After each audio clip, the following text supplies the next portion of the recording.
Say cheese.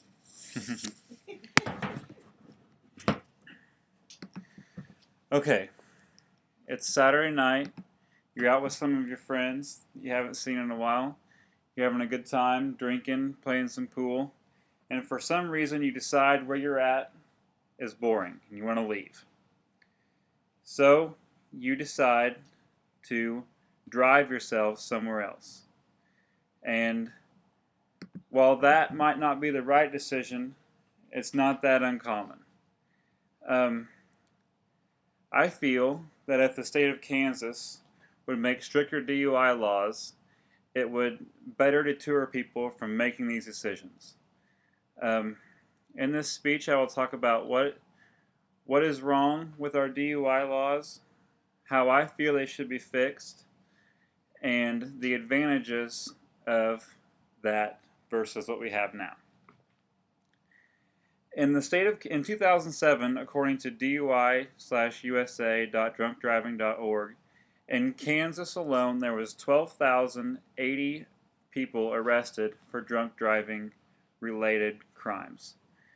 There were 102 fatal accidents where at least one driver had a blood alcohol content level of 0.08% or higher.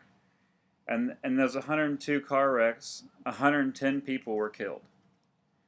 26 people were also killed in accidents where at least one driver had a blood alcohol content of 0.01 to 0.07. So as you can see, it doesn't take much to impair your judgment and slow your reactions whenever you are behind the wheel. The totals comes to 136 total fatal total deaths.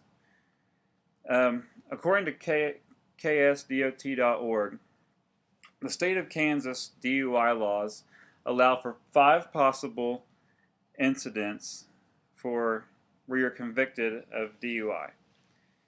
After your fifth offense, you get charged with a felony, and you lose your license. Your license is permanently revoked. You also have a $2,500 fee plus court costs, and also after your incarceration time is done, you must spend 1 total year in a correctional facility supervision program. There are many examples, but 2 right off the top of my head where people had 5 or more incidents yet were still driving and caused harm or could have possibly caused harm. Just a few years ago, I can't remember exactly how many it was, but a man in Wichita who had 5 convicted DUIs hit a school bus outside a elementary school where kids were at school the next morning after he was driving home. Just this last May in Overland Park, a man who had been convicted of at least 14 prior incidents of driving under the influence in some way, shape, or form caused a fatal crash once again in Overland Park. MAD, which is Mothers Against Drunk Driving, recently gave Kansas a 5-star ranking for its DUI laws, and only 5 states were given 5-star rankings. But I feel that the state of Kansas could do more, and I also feel that the nation could also do more. Under my plan, your first offense, which is much like the current first offense, you have 24 hours of jail time after you are picked up by the cops, and your license is revoked for 30 days.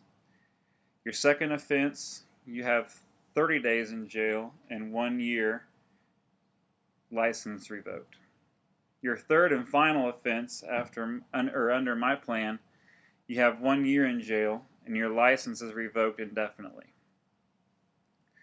I like this plan better because I feel that if someone gets 3 DUIs, I think it's pretty easy to tell that they are a habitual drinker and driver. I don't think that 5. I think that 5 is too many. I also like this plan because you still get a couple chances to right your ship. Maybe you just made a bad decision or whatever. I like this plan. I also like this plan because it will help. It'll speed up the process, and it'll help keep drivers off the road, and it'll keep them safe from themselves, and it'll also keep innocent people safe who are just driving down the road. As you can see, after talking about what the problem is, hearing my solution, and seeing its advantages, I hope you can see that Kansas needs to be more proactive in regards to DUI and to its DUI laws. If you agree that Kansas needs to step it up, you can join these groups to help not only raise awareness and opposition to drunk driving, but you can also help in the fight for stricter laws. Some of you can join MAD, which I referenced before, which is Mothers Against Drunk Driving. Some of you can join SAD, which is Students Against Drunk Driving. I know it's on many college campuses. All of you can join the Drug Abuse Resistance Education group. And